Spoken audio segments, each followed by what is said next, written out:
cookies. Her blue eyes brightened with humor. They're really delicious. You should trust me. He wanted to ask why, then remembered she was also trusting him with her cookies, which almost sounded dirty. He sighed. The whole virtuous thing was harder than he thought. How do you turn ice sculptures into cookies? He asked. I use the outline of the basic shape. I can add a few details, but not too many. If the details are too refined, they'll bake out. Plus, they can't be too hard to decorate, or I'll spend all my profits frosting them. Not the amount of frosting, but the time.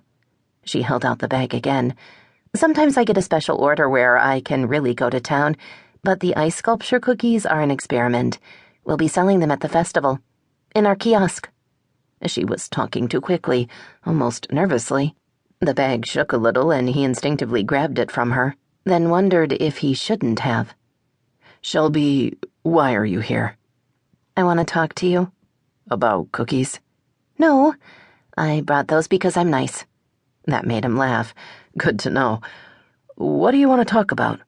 He hesitated. In case it matters, I've given up women. Her mouth twitched. Have you? That can't be very fun. It's only been a day. So far, it's not so bad. He was lying, but what the hell? She couldn't know that. Her smile returned. Just so we're clear, I'm not here because I'm interested in having sex with you, and I don't want a boyfriend. Well, I do, but not you. He had no idea what to make of her or what she was saying. So I should be grateful for the cookies? She laughed. No, I hope you'll like them, though. The humor faded. The truth is, she swallowed. Wow, this is harder than I thought. I want... The ice in his gut returned.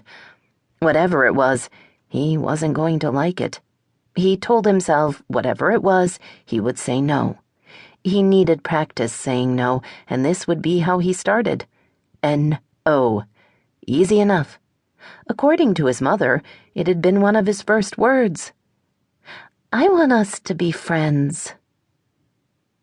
Shelby unlocked her front door. She was cold and nervous. The first would be remedied by the furnace in her small apartment. The second was more of a problem. Aidan hadn't laughed at her. That was something. Nor had he walked away.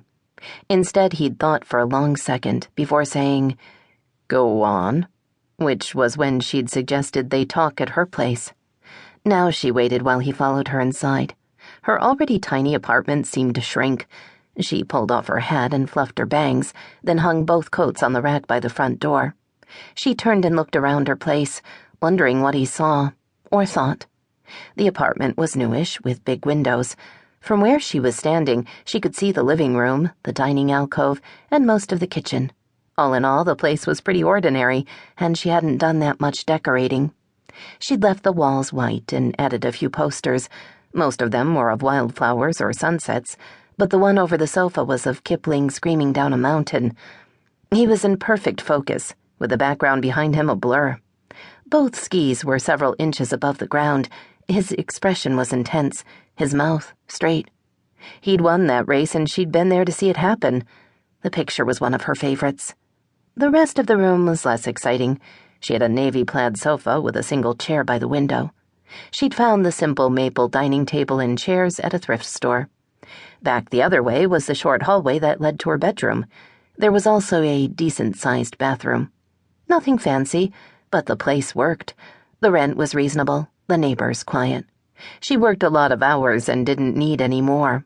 One day, she thought wistfully, one day she would have a house and husband and kids and maybe a dog. Until then, this was fine. She pointed to the dining table. I have cupcakes, she said. I'll make coffee to go with them. Unless you want milk. You gave me cookies. I have them in my truck. They're for later. The cupcakes are for our conversation. He looked from the platter in the center of the table back to her. How can you eat like you do and still look like that? She felt some of her tension ease. I taste rather than have a whole serving. Plus, I work in a bakery. After a while, the good things start to be less tempting. I wish that were true for me. He took the seat she offered. Shelby went into the kitchen and started her coffee maker. She'd prepped it before she'd left, hoping things would work out.